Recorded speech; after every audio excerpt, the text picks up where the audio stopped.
There is delegated power, there is generated power, and there is entrusted power. Each of them holds specific expression. You can't substitute one for the other. I'm going to share this with you so you will understand how intimacy works. Because many people don't understand the levels and the dimensions of intimacy.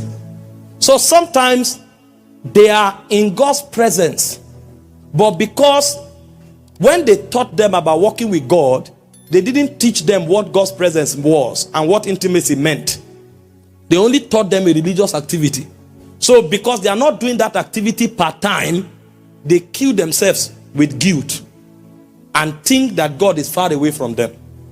So most people you see today, they fall into spiritual lethargy and they even lose their walk with God because the person who taught them about walking with God taught them one activity. He didn't teach them the protocol of walking with God.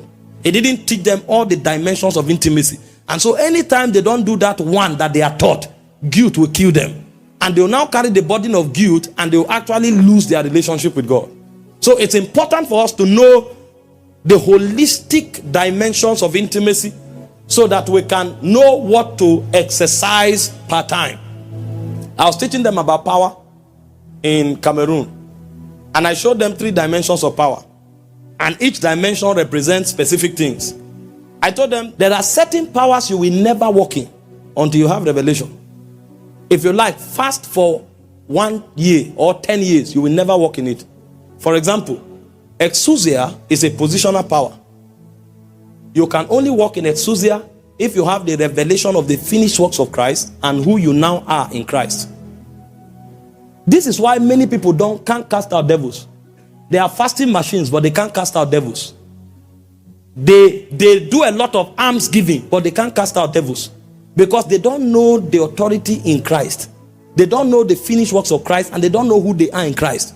So every time they come, before they talk, the devil will put a little accusation in their heart. You that didn't pray 3 days ago, you are the one coming here. The person will now feel small and say, I will be back. I will be back. These demons are wise. Very wise. But if you understand who you are in Christ, you can wake up and cast out demons. You can be in the market and cast out demons. This is why in Luke 10:19 and Matthew chapter 10 from verse 1, when Jesus sent them out, they returned to him celebrating that demons were subject to them. When Jesus turned to pray, you know what Jesus said? He said, I thank you, O Father, that you have hid these things from the wise and the prudent, and you have shown it to babes. So the people who came back casting out demons, they were babes. But they knew what Jesus gave them, so they went in that consciousness, and demons were subject to them. Now, some people confuse exousia for iskus. Iskus is also a dimension of authority. But iskus functions to the degree that you are obedient to authority. So if you are not obedient to authority, you can't walk in authority. That's iskus operation. And that one has to do with not demons now, but princes and territorial issues.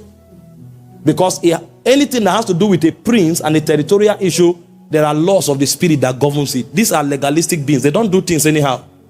If a prince wants to affect your life, he will make sure you violate something, so that he will stand on the premise of your violation and be bringing accusation before he takes action.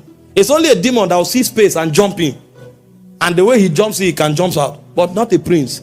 A prince is not looking for a body to possess. He's looking for a territory to exercise governance. So he will first of all look for a law to be broken so that he can write his own law.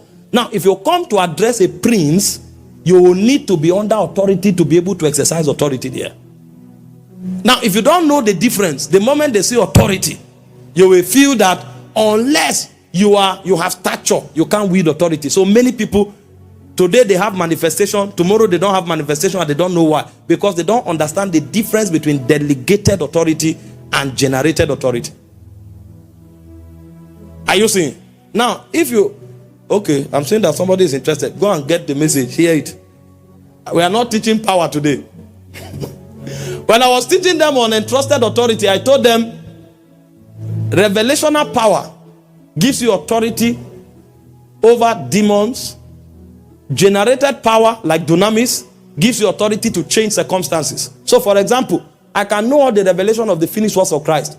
But if I don't pray in tongues and pray in tongues consistently, there are addictions in people's life I can't break. There are issues, circumstantial issues that people are going through that I can't break, because those things will require energy. It says God is able to do exceeding abundantly above all you ask or think, according to the dunamis at work in you. So if I can't generate that power, I cannot change certain things that require energy in the spirit. So why I have revelation of Jesus, it should not affect my prayer altar. It should not affect my fasting. If it does, I will walk in exousia, but I will not walk in dunamis. And then there is another power called entrusted power, like alke. Alke is not to cast out devils. Alke is called influence. Influence. Most times when you read the New Testament, you see words like governor. It's alke. It's influence. So a man may not be doing miracles, but if he comes to your city, it's the president that will welcome him. And anything he begins to do will be global. Meanwhile, you who is raising the dead, you will go to Gwagwalada, it's 10 people that will come there. And you are wondering why. The dead are coming back to life. They will say, yes, we trust God. Glory to Jesus. Well done. But another person, they just say he's coming. The whole road is jammed. The government comes there to pay courtesy visit. They say the guy came for crusade. Governor came for crusade that night. Because of influence. Influence. No miracle is happening, but influence. Because that one runs on virtue. Like humility, like purity, like patience, like kindness. If you don't have virtue, because that one, God will entrust it and say, now, I know you can bring my government to a nation. So he will put something on your life.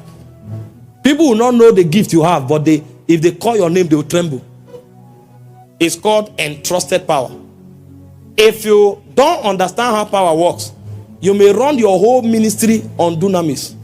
All your ministry on generated power. So any meeting you are going to, hello, Shaba, Hiba. When you are now 35, you look like 80. The ministry that should have lasted for 40 years will end at 12 or for 15 years, because you are exhausted. That's why most African preachers in the 60s and 70s died early. They knew only generated power. So they are on the mountain 40 days. After 2 months, they go back another 40 days. Now, that is good. Don't get me wrong. But if you do that for 30 years, you will die. A point will come, your muscles, they will die. So while you are doing that, you should also balance with revelation. So that a service that you were not able to pray in tongues for 10 hours, God can still move. And then you can also have some time to go on holiday with your family. And still come back and cast out demons.